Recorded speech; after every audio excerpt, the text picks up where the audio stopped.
Bismillahirrahmanirrahim. Assalamualaikum warahmatullahi wabarakatuh. Perkenalkan saya Yulinan Sari. Saya bertugas di SDN 010 Kuala Selat, Kecamatan Keteman. Dan saat ini saya juga adalah mahasiswi S2 Pasca Sarjana MPDR di Universitas Terbuka. Baiklah, kali ini kita akan membahas tugas diskusi sesi 5, Studi Komparatif Pendidikan Dasar di Berbagai Negara, MPDR 5302. Saat ini yang akan dibahas adalah yang pertama tentang pembicaraan terkait dengan ChatGPT atau AI yang dapat berkomunikasi dan menemukan solusi yang akan banyak hal untuk beberapa kasus dalam dunia pendidikan. ChatGPT dapat menemukan dan menjawab soal-soal matematika, sains dan sebagainya. Sebagai seorang pendidik, saya menyikapi fenomena ini dilihat dari kelebihan dan kekurangan AI ini dalam proses pembelajaran dengan mengacu kepada MPDR 5302 serta sumber lainnya, serta pengalaman saya dalam pemanfaatan AI dalam proses pembelajaran di sekolah. Yang pertama, kita bahas tentang kelebihan ChatGPT atau AI dalam pembelajaran. Yang pertama, sebagai sumber pengetahuan yang cepat dan luas. AI seperti ChatGPT mampu menyediakan informasi dengan cepat dan cakupan yang luas. Dalam hitungan detik, siswa dapat memperoleh penjelasan konsep, langkah penyelesaian soal matematika hingga ringkasan materi. Mengacu pada modul MPDR 5302, salah satu fungsi teknologi adalah sebagai alat bantu belajar dan AI menjawab kebutuhan ini sebagai efisiensi yang sangat tinggi. Yang kedua, personalisasi pembelajaran. AI dapat digunakan untuk menyesuaikan pembelajaran dengan kebutuhan siswa. Misalnya, siswa yang kesulitan memahami konsep tertentu dapat bertanya secara langsung ke ChatGPT dan mendapatkan penjelasan yang sesuai dengan level pemahamannya. C. Menunjang pembelajaran mandiri dan kolaboratif. Penggunaan AI dapat mendorong pembelajaran mandiri. Siswa tidak selalu tergantung kepada guru dan bisa mengeksplorasi berbagai topik sendiri. AI juga dimanfaatkan dalam kegiatan kolaboratif seperti diskusi kelompok berbasis masalah. Kemudian selanjutnya membantu guru dalam persiapan materi. Sebagai pendidik, saya telah menggunakan ChatGPT untuk membantu merancang soal, menyusun bahan ajar, membuat ringkasan materi, serta mencari inspirasi media pembelajaran digital. Ini mempercepat proses pengajaran. Kemudian dilihat dari kekurangan ChatGPT dan tantangan yang dihadapi, yang pertama ketergantungan berlebihan. Nah, dengan adanya ChatGPT ini, siswa dapat menjadi terlalu tergantung pada AI, hanya menyalin jawaban tanpa memahami proses berpikirnya.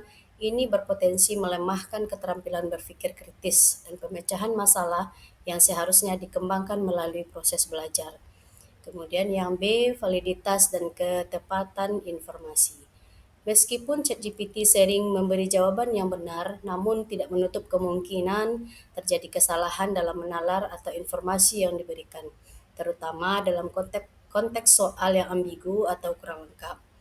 Kemudian C, minimnya keterlibatan emosional dan nilai. AI tidak bisa menggantikan peran guru dalam memberikan pembelajaran yang menyentuh nilai, sikap, serta keterlibatan emosional yang penting dalam pendidikan karakter. Kemudian yang terakhir ada etika akademik. Penggunaan AI dalam mengerjakan tugas dapat menimbulkan pelanggaran etika akademik seperti plagiarisme, menyontek, dan ketidakjujuran dalam evaluasi pembelajaran. Ketiga, pengalaman pribadi dalam pemanfaatan AI di kelas. Saya sebagai guru tentu menggunakan ChatGPT untuk membuat sebagai referensi, membuat soal diferensiasi yang tingkat kesulitannya lumayan, kemudian menghasilkan studi kasus, pembelajaran berbasis masalah, serta membuat simulasi pembelajaran berbasis cerita.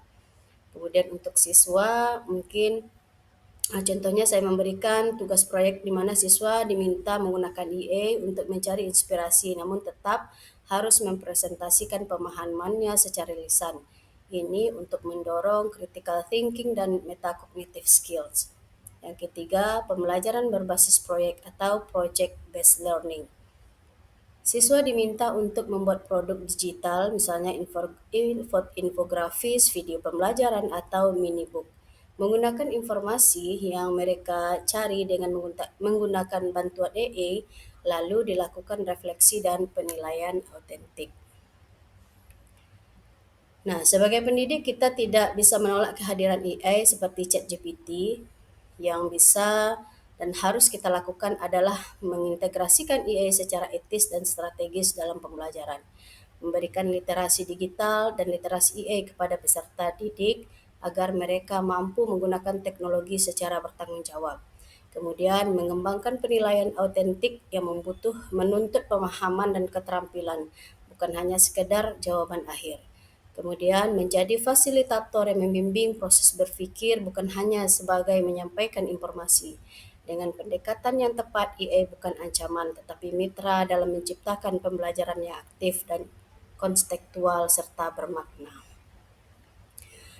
Kemudian dari video pengayaan 52 yang berjudul A Day Made of Glass 2 menggambarkan sebuah visi masa depan di mana teknologi, khususnya material kaca pintar atau smart glass dan sistem digital terintegrasi menjadi bagian yang hampir dari setiap aspek kehidupan, termasuk pendidikan, rumah tangga, transportasi, hingga layanan kesehatan. Video ini bukan sekadar hanya fantasi teknologi, melainkan representasi dari kemungkinan yang sangat dekat dengan kenyataan. Melihat pesatnya perkembangan teknologi saat ini,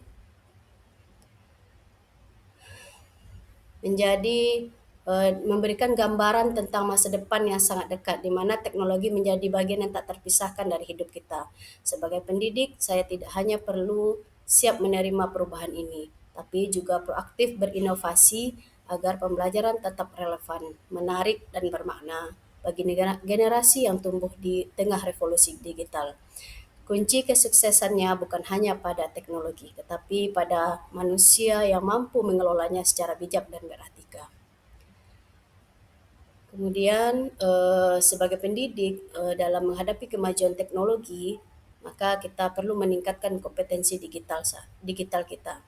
Saya menyadari bahwa penguasaan teknologi bukan lagi pilihan, tetapi kebutuhan.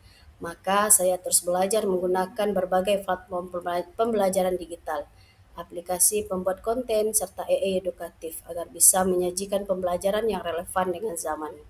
Mengintegrasikan teknologi secara bermakna dalam pembelajaran bukan sekadar menggunakan teknologi sebagai hiasan, tetapi benar-benar mengaitkan menggunakan teknologi dengan tujuan pembelajaran yang jelas, misalnya menggunakan AR untuk eksplorasi organ tubuh manusia atau video interaktif untuk memahami fenomena sains, membangun literasi digital siswa. Saya juga mempersiapkan siswa untuk bisa memilah informasi, bersikap etis dalam penggunaan teknologi, dan membangun tanggung jawab digital. Ini penting agar siswa tidak hanya menjadi pengguna teknologi, tetapi pengguna yang cerdas dan bijak. Bersikap terbuka terhadap inovasi baru, saya terbuka dengan berbagai pembaharuan teknologi, tidak takut mencoba dan menjadikan sebagai bagian dari proses refleksi dan pengembangan pembelajaran. Mungkin hanya itu pendapat saya pada sesi diskusi 5 ini. Terima kasih. Wassalamualaikum warahmatullahi wabarakatuh.